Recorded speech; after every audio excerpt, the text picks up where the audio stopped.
Ryan Peck says, when you think back on makers in history, like Nikola Tesla, Ben Franklin, and other historical makers, do any stand out as bigger inspiration? Yeah, a few. I'm a big fan of Eadweard Muybridge. Whenever you've seen those, he's effectively, unassailably, the father of modern cinema. He is the first person to shoot photographs in a tight sequence and bring motion about. Famously, he first did this at the behest of Leland Stanford of the university fame. Leland Stanford wanted to settle a bet that was ongoing at that moment in time, that there was vigorous disagreement about whether a horse's legs while galloping ever all left the ground at once.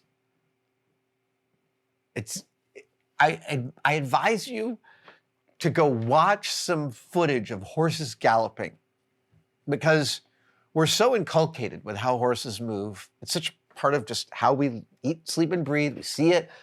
We know that that's the case, and we watch them gallop, and we can see that that's the case. But until Eadweard Muybridge took a photograph of all four of a horse's legs off the ground, it was an unsettled dispute.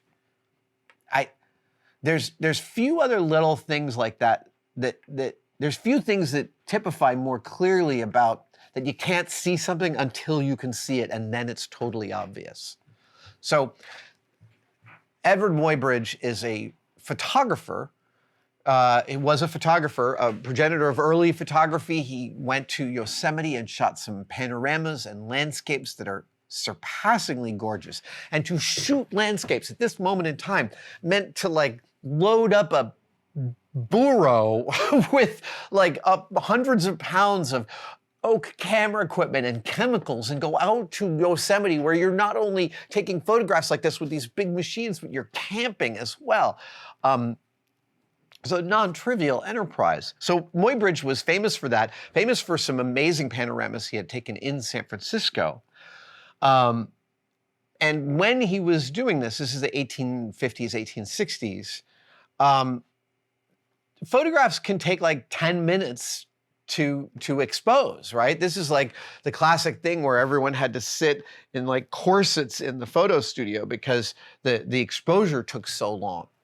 And when Muybridge was coming up and learning photography, the biggest unsolved problem of photography was being able to make exposure times lower. Faster photos. And for reference, in modern film, we buy it based on its exposure times, right? 400 is faster, i.e. you get more information than 100 ASA. You need more light with 100, less light with 400. Sorry, I'm going off on a kind of dumb tangent there. Anyway, Muybridge is aware, because there are magazines that are coming out monthly. There are photo magazines, and this is like the 1860s and 70s. There are monthly magazines about photography, and the single biggest unsolved problem is photography speed, exposure speed. Muybridge, and specifically coming up with both the chemical consideration of exposure and a shutter, because the way most people were exposing photographs back then was, here was the camera lens, and they would literally move a thing away and count to 10 and move it back.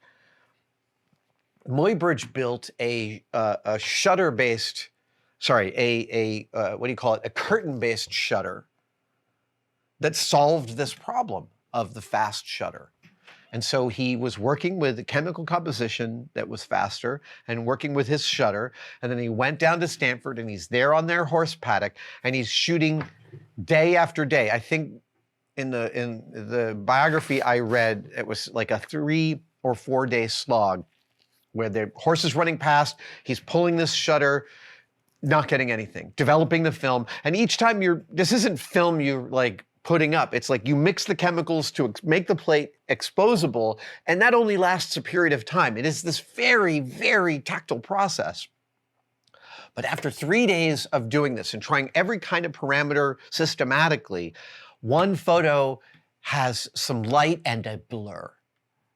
And the blur turns out to be the handle with which he's able to shake loose the mix between the formulation of the chemicals and the speed of his curtain shutter, and he catches the shot. He catches that first shot. I'm getting goosebumps just telling you about it. Catches that first shot of a horse's legs all leaving the ground.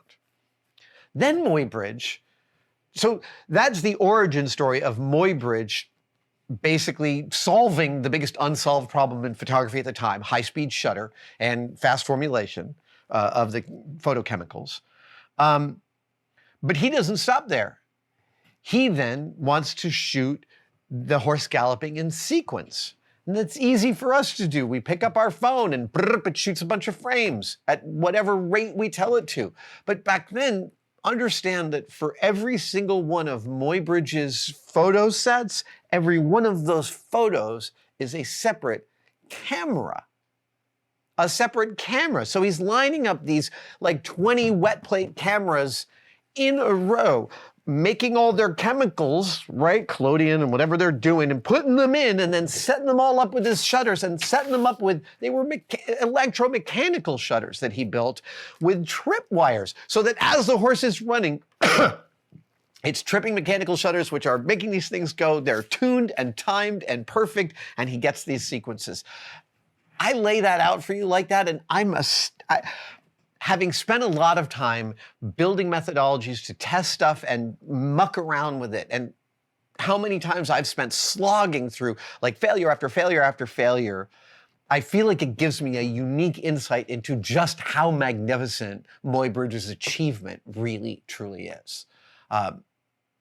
It's astounding to me. So Muybridge is a huge inspiration and a real weirdo, spectacular weirdo. Shot his wife's lover, somehow didn't go to jail.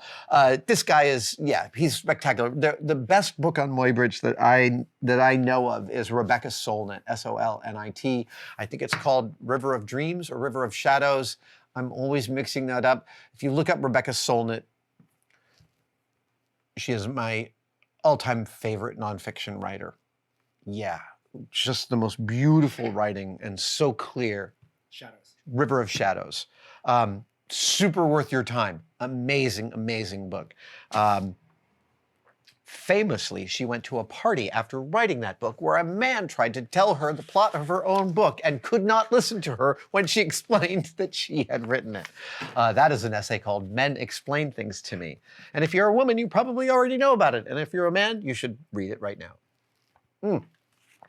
Okay. The other scientific figure that I am really inspired by is Hippolyte Fizeau. Hippolyte Fizeau was a member of the French Academy.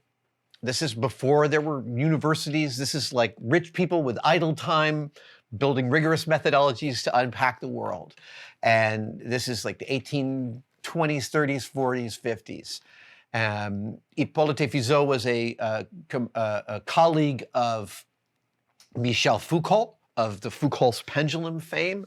And I gotta tell you, after spending a lot of time researching Fizeau, I come out with a kind of a semi-poor opinion of Foucault, not as a scientist, as a person. But that's a bit of science communication I'm slowly working on in the background that I'll eventually turn into a talk.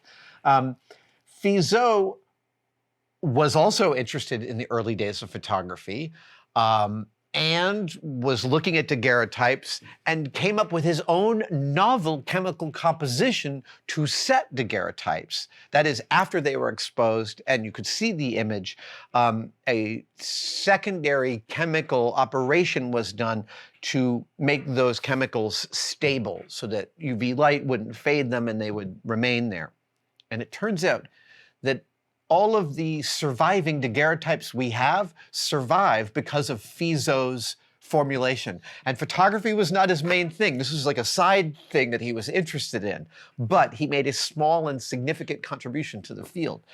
Fizeau's experiment that got me to know about him was in 1849, he calculated the speed of light outside of Paris with a clockwork, with a mechanical clockwork and two mirrors placed 2.5 miles apart. It's too long a story to describe and tell you about this mechanism right now. It is one of my favorite things in science history. And the more I study it, I've been reading into this for years. Over COVID, a new biography came out of Fizeau, translated into English, and a lot of his stuff is currently being more and more translated. And so I'm getting much more of a deeper, lovely picture of his incredible mind. And I find him really inspiring, mostly because he's like, he was not always going for the sexiest thing in science. He was really committed to the body of academia, of like figuring this stuff out. He often replicated other people's experiments just to solidify their results. And this is a key part of science, but it's not the sexiest part. Replicating other people's results? No, most people would rather publish their own stuff, which is completely understandable. But Fizeau, I feel like, and actually in Fizeau's falling out with Foucault, he comes across to me as much more of a people person. That is a weird way to put it, but it comes out like that. Again, Fizeau and Muybridge, they're part of, like, I'm always sort of working on science stories that I love in the background. And I've talked about Fizeau in my TED Ed talk a bunch of years ago. But yeah, those two guys, great question. Thank you. Thank you for that. Thank you for watching that video. Are you as sick of the tosses to membership as I am? Good, because here's a brand new one that I recorded today, and it's nice and short. There are 3 tiers to tested membership, and they all offer awesome stuff. Find out about it by clicking the join link below. We'll see you there.